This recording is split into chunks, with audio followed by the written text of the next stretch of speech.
नमस्कार। प्रस्तुत है मुंशी प्रेमचंद जी के द्वारा लिखा हुआ उपन्यास गोदान का 22वां भाग। आगे बढ़ने के पहले जानते हैं पिछले भाग की कहानी। गोविंदी मेहता से अपने दिल का हाल कहती है और बोलती है कि कैसे मालती उसके बसे बसाए जीवन में आग लगा रही है। वो मेहता से भिक्षा मांगती है कि वो मालती से किसी तरह भी उसका पीछा छुड़ाए। मेहता उन्हें आश्वासन दिलाकर उनको उनके घर पर छोड़ आते हैं। मालती नगर कांग्रेस कमेटी की सभानेत्री चुन ली गई हैं।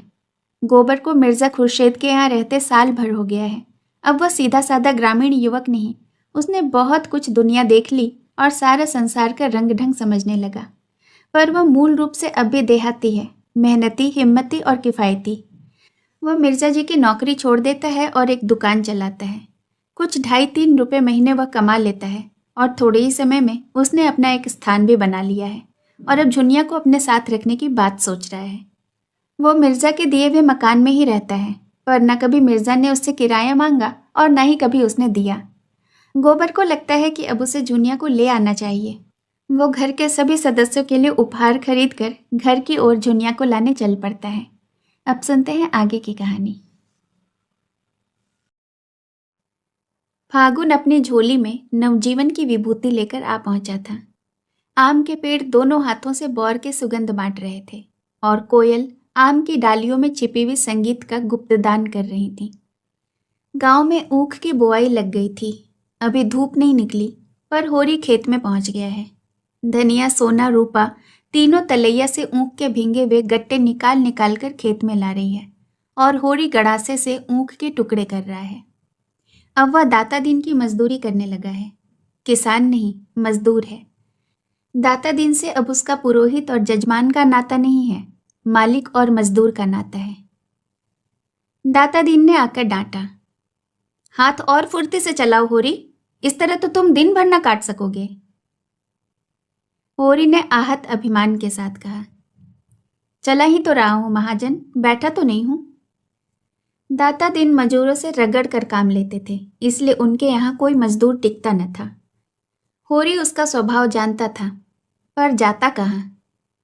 पंडित उसके सामने खड़े होकर बोले, चलाने चलाने में भेद है। एक चलाना वह कि घड़ी भर में काम तमाम, दूसरा चलाना वह कि दिन भर में एक बोझा ऊख भी न काटे। होरी ने विष का घूंट पीकर और जोर से हाथ चलाना शुरू किया। इधर महीनों से उसे पेट भर भोजन नहीं मिला था। प्रायः 1 जून तो चबैने पर ही कटता था। दूसरा जून भी कभी आधा पेट भोजन मिला, कभी कड़ाका हो गया। कितना चाहता था कि हाथ और जल्दी जल्दी उठे, मगर हाथ जवाब दे रहा था। उस पर दाता दिन सिर पर सवार थे। क्षण भर दम ले लेने पाता तो ताजा हो जाता, लेकिन दम कैसे ले, घुड़कियां पाने का भय था।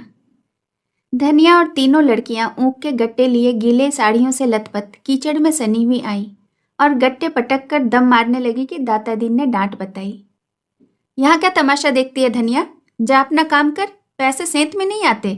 पहर भर में तू एक खेप लाई है, इस हिसाब से तो दिन भर में ऊख न ढुलेगी। धनिया ने त्योरी बदल कर कहा, क्या जरा भी दम न लेने दोगे महाजन, हम भी तो आदमी हैं, तुम्हारी मजूरी करने से बैल तो नहीं हो गए। जरा मूड पर एक गट्ठा लाद कर लाओ, तब मालूम हो हाल।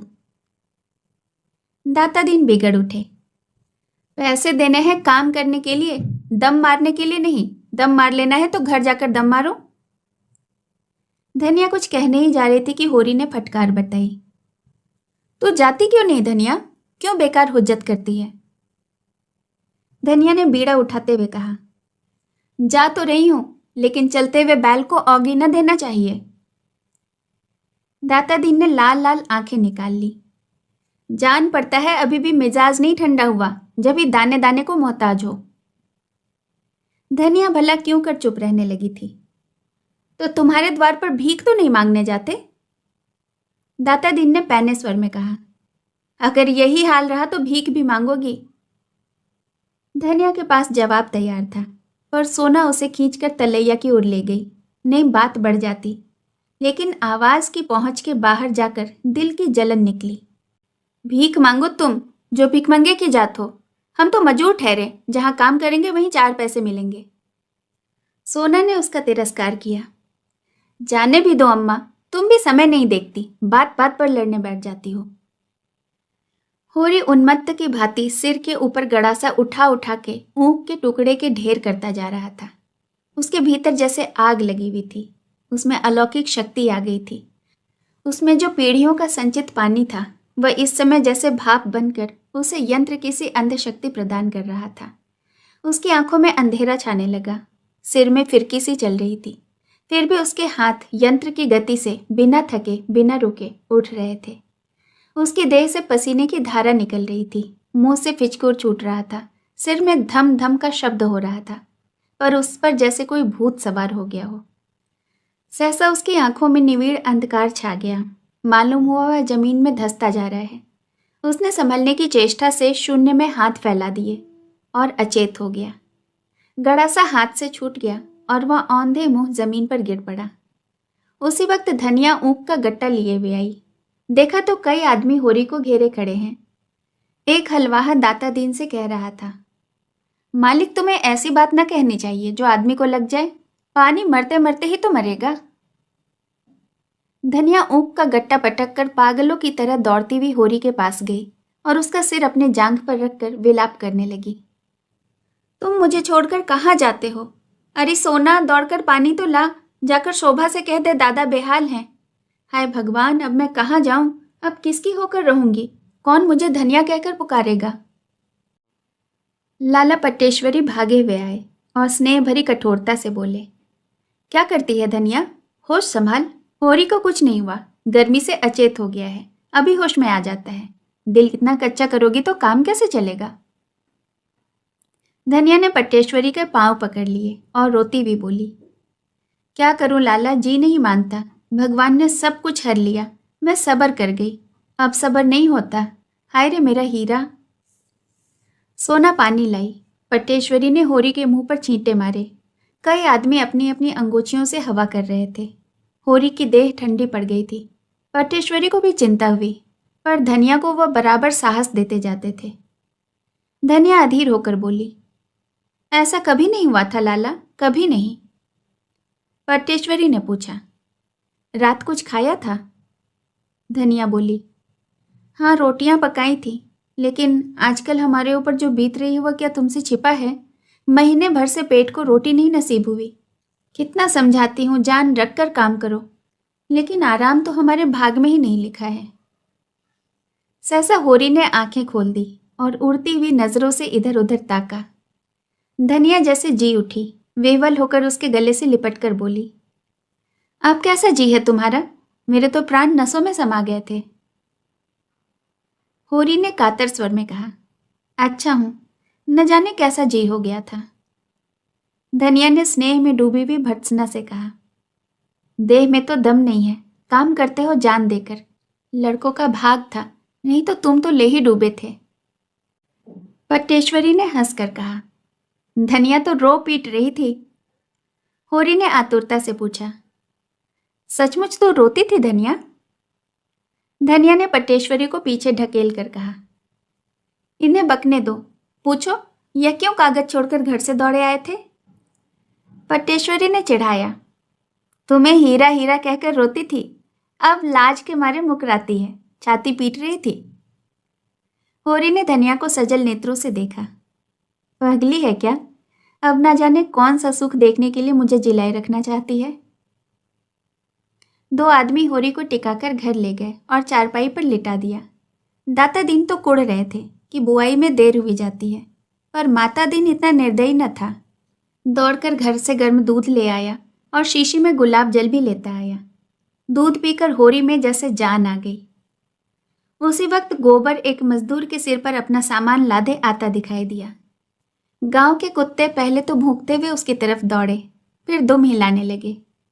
रूपा ने कहा, भैया आ गए, और तालियां बजाती हुई दौड़ी। सोना भी 2-3 कदम आगे बढ़ी, पर अपने उछाह को भीतर में दबा गई। 1 साल में उसका यौवन कुछ और संकोचशील हो गया था। झुनिया भी घूंघट निकाले द्वार पर खड़ी हो गई। गोबर ने माँ बाप के चरण छुए और रूपा को गोद में उठाकर प्यार किया। धनिया ने उसे आशीर्वाद दिया और उसका सिर अपनी छाती पर लगाकर मानो अपने मातृत्व का पुरस्कार पा गई। उसका हृदय गर्व से उमड़ पड़ता था। आज तो वह रानी है, इस फटे हाल में भी रानी है। कोई उसकी आंखें देखे, उसका मुख देखे, उसका हृदय देखे, उसकी चाल देखे, रानी भी लजा जाएगी। गोबर कितना बड़ा हो गया है और पहन ओढ़कर कैसा भला मानस लगता है। धनिया के मन में कभी अमंगल की आशंका न हुई थी। उसका मन कहता था कि गोबर कुशल है, प्रसन्न है। आज उसे आंखों से देखकर मानो उसके जीवन की धूल धक्कड़ में गुम हुआ रत्न मिल गया। मगर होरी ने मुंह फेर लिया था। गोबर ने पूछा, दादा को क्या हुआ है अम्मा? धनिया घर का हाल कहकर उसे दुखी न करना चाहती थी। बोली, कुछ नहीं बेटा, जरा सिर में दर्द है। चलो कपड़े उतारो और हाथ मुंह धो। कहाँ थे तुम इतने दिन? भला इस तरह कोई घर से भागता है? न कभी एक चिट्ठी, न पत्री। आज साल भर के बाद जाकर सुधी आई है। तुम्हारी राह देखते देखते आंखें फूट गई। बस यही आस बंधी रहती थी कि वह दिन कब आएगा जब तुम्हें देखूंगी। कोई कहता था मिरीच भाग गया, कोई डमरा टापू बताता था। सुन सुनकर जान सूख जाती थी बेटा। कहाँ रहे इतने दिन? गोबर ने शर्माते हुए कहा, कहीं दूर नहीं गया था अम्मा, यही लखनऊ में ही तो था। और इतने नियरे रहकर कभी एक चिट्ठी न लिखी? उधर सोना और रूपा भीतर गोबर का सामान खोलकर चीज का बांट बखरा करने में लगी हुई थी। लेकिन झुनिया दूर खड़ी थी। उसके मुख पर आज मान का शोक का रंग झलक रहा है। गोबर ने उसके साथ जो व्यवहार किया है, आज वह उसका पूरा बदला लेगी। आसामी को देखकर महाजन उससे वह रुपए वसूल करने को भी व्याकुल हो रहा है जो उसने बट्टे खाते में डाल दिए थे। बच्चा उन चीजों की ओर लपक रहा था और चाहता था सब का सब एक साथ अपने मुंह में डाल ले, पर झुनिया उसे गोद से उतरने न देती थी। सोना बोली, भैया तुम्हारे लिए आईना कंघी लाए हैं भाभी। झुनिया ने उपेक्षा भाव से कहा, मुझे ऐना कंघी न चाहिए, रखें अपने पास। रूपा ने बच्चे की चमकीली टोपी निकाली। ओहो, यह तो चुन्नू की टोपी है, और उसे बच्चे के सिर पर रख दिया। जूनिया ने टोपी उतारकर फेंक दी और सहसा गोबर को अंदर जाते देख वह बालक को लिए अपनी कोठरी में चली गई। गोबर ने देखा सारा सामान खुला पड़ा है। उसका जी तो चाहता है कि पहले जूनिया से मिलकर अपना अपराध क्षमा कराए, लेकिन अंदर जाने का साहस नहीं होता। वहीं बैठ गया और चीजें निकाल निकाल कर हर एक को देने लगा। मगर रूपा इसलिए फूल गई थी कि उसके लिए चप्पल क्यों नहीं आई, और सोना उसे चिढ़ाने लगी कि तू क्या करेगी चप्पल लेकर, अपनी गुड़िया से खेल। हम तो तेरी गुड़िया देखकर नहीं रोते, तू मेरे चप्पल देखकर क्यों रोती है। मिठाई बांटने की जिम्मेदारी धनिया ने अपने ऊपर ले ली। इतने दिनों बाद लड़का कुशल से घर आया है, वह गांव भर में बैना बांटेगी। एक गुलाब जामुन रूपा के मुंह में ऊंट के जीरे के समान था। वह चाहती थी हांडी उसके सामने रख दी जाए, वह कूद कूद कर खाए।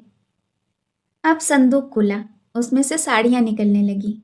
सभी किनारदार थीं, जैसे पट्टेश्वरी लाला के घर में पहनी जाती है, मगर हैं बड़ी हल्की। ऐसी महीन साड़ियां भला कै दिन चलेंगी। बड़े आदमी जितनी महीन साड़ियां चाहें पहने, उनकी मेहरियों को बैठने और सोने के सिवाय काम ही क्या है। यहाँ तो खेत खलिहान सभी कुछ है। अच्छा, होरी के लिए धोती के अतिरिक्त एक दुपट्टा भी है? धनिया प्रसन्न होकर बोली, यह तुमने बड़ा अच्छा किया बेटा, इनका दुपट्टा बिल्कुल तार तार हो गया था। गोबर को उतनी ही देर में घर की परिस्थिति का अंदाजा हो गया था। धनिया की साड़ी में कई पेवंदे लगे हुए थे। सोना की साड़ी सिर पर फटी हुई थी और उसमें से उसके बाल दिखाई दे रहे थे। रूपा की धोती में चारों तरफ झालरें सी लटक रही थी। सभी के चेहरे रूखे, किसी की देह पर चिकनाहट नहीं। जिधर देखो विपन्नता का साम्राज्य था। लड़कियां तो साड़ियों में मग्न थीं। धनिया को लड़के के लिए भोजन की चिंता हुई। घर में थोड़ा सा जौ का आटा सांझ के लिए संचय कर रखा हुआ था। इस वक्त तो चबैने पर काटती थी, मगर गोबर, अब वह गोबर थोड़ी ही है, उसको जौ का आटा खाया भी जाएगा। परदेश में न जाने क्या क्या खाता पीता रहा होगा। जाकर दुलारी की दुकान से गेहूं का आटा, चावल, घी उधार ले आई। इधर महीने से सहुआइन 1 पैसे की भी चीज उधार न देती थी, पर आज उसने एक बार भी न पूछा कि पैसे कब दोगी। उसने पूछा, गोबर तो खूब कमा के आया है ना? धनिया बोली, अभी तो कुछ नहीं खुला दीदी, अभी मैंने कुछ कहना उचित नहीं समझा। हाँ, सबके लिए किनारदार साड़ियाँ लेकर आया है। तुम्हारे आशीर्वाद से कुशल से लौट आया, मेरे लिए तो यही बहुत है। दुलारी ने आशीष दिया। भगवान करे जहाँ रहे कुशल से रहे। माँ बाप को और क्या चाहिए। लड़का तुम्हारा समझदार है और छोकरों की तरह उड़ाऊ नहीं। हमारे रुपए अभी ना मिले तो ब्याज तो दे दो। दिन दिन बोझ बढ़ ही तो रहा है। इधर सोना चुन्नू को उसका फ्रॉक और टोप और जूता पहनाकर राजा बना रही थी। बालक इन चीजों को पहनने से ज्यादा हाथ में लेकर खेलना पसंद करता था। अंदर गोबर और झुनिया में मान मनोबल का अभिनय हो रहा था। झुनिया ने तिरस्कार भरी आंखों से देखकर कहा, मुझे लाकर यहाँ बिठा दिया। आप परदेश की राह ले ली, फिर न खोज न खबर कि मरती है कि जीती है। साल भर के बाद आज जाकर तुम्हारी नींद टूटी है। कितने बड़े कपटी हो तुम। मैं तो सोचती थी कि तुम मेरे पीछे पीछे आ रहे हो और आप उड़ गए और साल भर के बाद लौटे। मर्दों का यही विश्वास क्या? कहीं कोई ताक ली होगी। सोचा होगा एक घर के लिए है और एक बाहर के लिए भी हो जाएगी। गोबर ने सफाई दी। झुनिया, मैं भगवान को साक्षी देकर कहता हूँ, जो मैंने कभी किसी की ओर ताका हो, लाज और डर के मारे घर से भागा जरूर, मगर तेरी याद एक क्षण के लिए भी मन से न उतरती थी। अब तो मैंने तय कर लिया है कि तुझे भी लेता जाऊंगा, इसलिए तो आया हूं। तेरे घर वाले तो बहुत बिगड़े होंगे। दादा तो मेरी जान ही लेने पर उतारू थे। सच? तीनों जने यहाँ चढ़ आए थे। अम्मा ने ऐसा डांटा कि मुंह लेकर रह गए। हाँ, हमारे दोनों बैल लेकिन खोल कर ले गए। इतनी बड़ी जबरदस्ती? और दादा कुछ नहीं बोले? दादा अकेले किस किस से लड़ते। गांव वाले तो नहीं ले जाने देते थे, लेकिन दादा ही भलवंसी में आ गए तो लोग क्या करते। तो आजकल खेती बाड़ी कैसे हो रही है? खेती बाड़ी सब टूट गई। थोड़ी सी पंडित महाराज के साझे में है, ऊख बोई नहीं गई। गोबर की कमर में इस समय 200 रुपए थे। उसकी गर्मी यूं भी कम न थी। यह हाल सुनकर तो उसके बदन में आग लग गई। बोला, तो फिर पहले मैं उन्हीं से जाकर समझता हूँ। उनकी यह मजाल कि मेरे द्वार पर से बैल खोल कर ले जाएं। यह तो डाका है, खुला हुआ डाका। 3-3 साल को चले जाएंगे तीनों। यूं न देंगे तो अदालत से लूंगा, सारा घमंड तोड़ दूंगा। वह उसी आवेश में चला था कि झुनिया ने पकड़ लिया और बोली, तो चले जाना, अभी ऐसी क्या जल्दी है। कुछ आराम तो कर लो, कुछ खा पी लो, सारा दिन पड़ा है।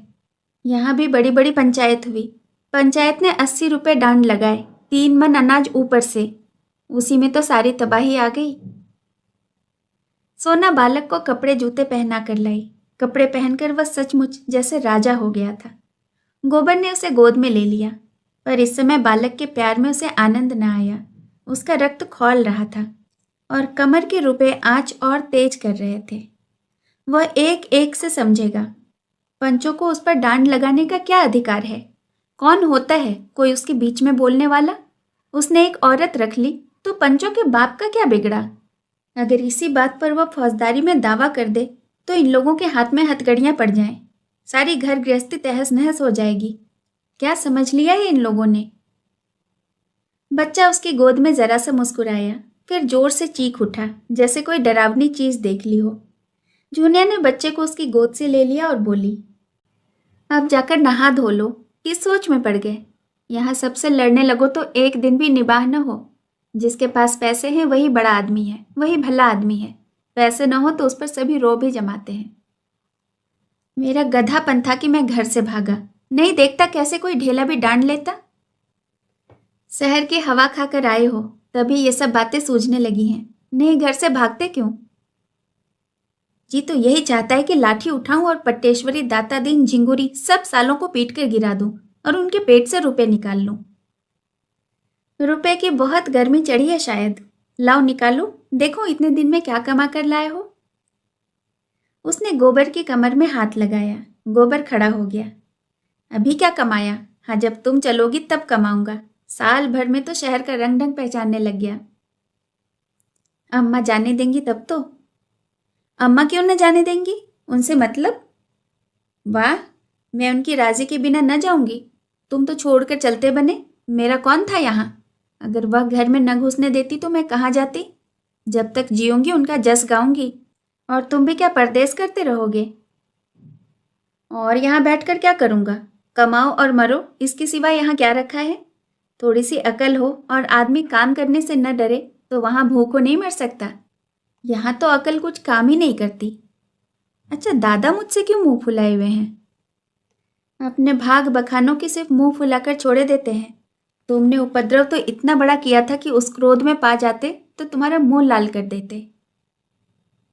तो तुम्हें भी तो खूब गालियां देते होंगे। कभी नहीं, भूल कर भी नहीं। अम्मा तो पहले बिगड़ी भी थी, लेकिन दादा ने कभी कुछ न कहा। जब बुलाते हैं बड़े प्यार से। मेरा सिर भी दुखता है तो बेचैन हो जाते हैं। अपने बाप को देखती हूँ तो इन्हें देवता समझती हूँ। अम्मा को समझाया करते हैं कि बहू को कुछ न कहना। तुम्हारे ऊपर सैकड़ों बार बिगड़ चुके हैं कि इसे घर में बैठाकर आप न जाने कहाँ निकल गया। आजकल पैसे पैसे की तंगी है। ऊँख के रुपए बाहर ही बाहर उड़ गए। अब तो मजूरी करनी पड़ती है। आज बेचारे खेत में ही बेहोश हो गए, रोना पीटना मच गया। तब से पड़े हैं। मुंह हाथ धोकर और खूब बाल बनाकर गोबर गांव का दिग्विजय करने निकला। दोनों चाचाओं के घर जाकर राम राम करके आया, फिर और मित्रों से मिला। गांव में कोई विशिष्ट परिवर्तन न था। हाँ, पट्टेश्वरी की नई बैठक बन गई थी और झिंगुरी सिंह ने दरवाजे पर नया कुआं खुदवा लिया था। गोबर के मन में विद्रोह और भी ताल ठोकने लगा। जिससे मिला उसने उसका आदर किया और युवकों ने तो उसे अपना हीरो बना लिया और उसके साथ लखनऊ जाने को तैयार हो गए। साल भर में ही वह जाने क्या से क्या हो गया था। सहसा झंगूरी सिंह अपने कुएं पर नहाते हुए मिल गए। गोबर निकला मगर सलाम न किया, न ही कुछ बोला। वह ठाकुर को दिखा देना चाहता था कि मैं तुम्हें कुछ नहीं समझता। झिंगुरी सिंह ने खुद ही पूछा, कब आए गोबर? मजे से तो रह रहे हो? कहीं नौकर थे लखनऊ में? गोबर ने हेकड़ी के साथ कहा, लखनऊ गुलामी करने थोड़े ही गया था। नौकरी है तो गुलामी? मैं तो व्यापार करता था। ठाकुर ने कौतूहल भरी आंखों से उसे सिर से पांव तक देखा। कितना रोज पैदा कर लेते थे? गोबर ने छुरी को भाला बनाकर उनके ऊपर चलाया। यही कोई 2.5-3 रुपए मिल जाते थे। कभी चटक गई तो 4 भी मिल जाते थे, इससे बेसी नहीं। झिंगुरी बहुत नोच खसोट करके भी 25-30 से ज्यादा न कमा पाते थे और यह गंवार लौंडा 100 रुपये कमाने लगा। उनका मस्तक नीचा हो गया। अब किस दावे से उस पर रोब जमा सकते हैं? वर्ण में जरूर ऊंचे हैं, लेकिन वर्ण कौन देखता है? उससे स्पर्धा करने का यह अवसर नहीं। अब तो उसकी चिरौरी करके कुछ काम निकाला जा सकता है बस। बोले, इतनी कमाई कम नहीं है बेटा जो खर्च करते बने। गांव में तो 3 आने भी नहीं मिलते। भवनिया को भी कहीं काम दिला दो तो भेजूं। भवनिया उनके ज्येष्ठ पुत्र का नाम है। न पढ़े न लिखे, एक नए को उपद्रव करता ही रहता है। कहीं मुनिमी खाली हो तो कहना, नहीं साथ ही लेते जाना। तुम्हारा तो मित्र है, तलब थोड़ी हो, कुछ गम नहीं। हाँ, 4 पैसे ऊपर की गुंजाइश हो। गोबर ने अभिमान भरी हंसी के साथ कहा, ये ऊपरी आदमी की चाट ही आदमी को खराब कर देती है ठाकुर। लेकिन हम लोगों की आदत ही कुछ ऐसी बिगड़ गई है कि जब तक बेईमानी न करे पेट नहीं भरता। लखनऊ में मुनीमी मिल सकती है, लेकिन हर एक महाजन ईमानदार चौकस आदमी चाहता है। मैं भवानी को किसी के गले बांध दूं, लेकिन पीछे इन्होंने कहीं हाथ लपका तो वह तो मेरी गर्दन पकड़ेगा। संसार में इल्म की कदर नहीं, ईमान की कदर है।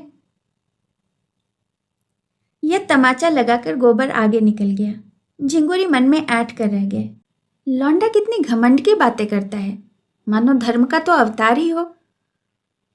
इसी तरह गोबर ने दाता दीन को भी रगड़ा। भोजन करने जा रहे थे। गोबर को देखकर प्रसन्न होकर बोले, मजे में तो रहे गोबर। सुना है वहां कोई अच्छी जगह पा गए हो। माता दीन को भी किसी हीले से लगा दो ना। भंग पीकर पड़े रहने के सिवाय और क्या काम करता है वो। गोबर ने बनाया, तुम्हारे घर में किस बात की कमी है महाजन? जिस जजमान के द्वार पर खड़े होते हो कुछ न कुछ मार ही लेते हो। जन्म में लो, मरण में लो, शादी में लो, गमी में लो, खेती में लो, लेन देन करते रहो, दलाली करते रहो। किसी से कुछ भी भूल चूक हो जाए तो डांड लगाकर उसका घर लूट लेते हो। इतनी कमाई से पेट नहीं भरता। क्या करोगे बहुत सारा धन बटोर कर? क्या साथ ऊपर ले जाने की कोई जुगत निकाली है? दाता दीन ने देखा गोबर कितनी ढिठाई से बोल रहा है। अदब और लिहाज जैसे भूल ही गया। अभी शायद नहीं जानता कि बाप मेरी गुलामी कर रहा है। सच है, छोटी नदी को उमड़ते देर नहीं लगती, मगर चेहरे पर मैल नहीं आने दिया।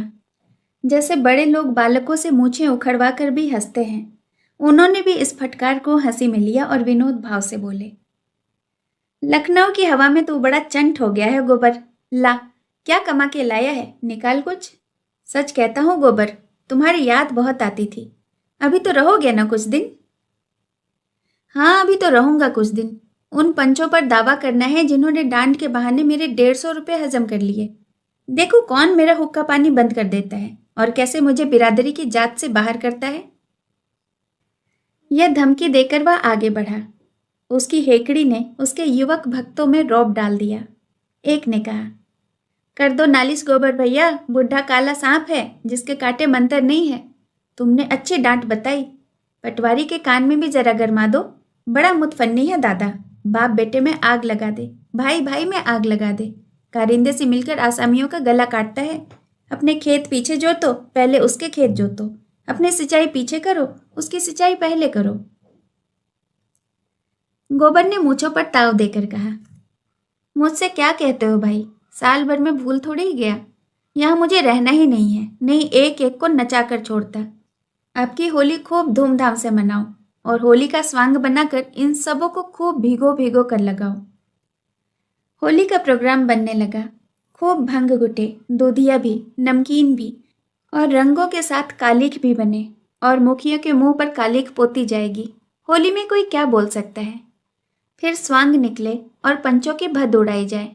रुपए पैसे की कोई चिंता नहीं, गोबर भाई कमाकर जो लाए हैं।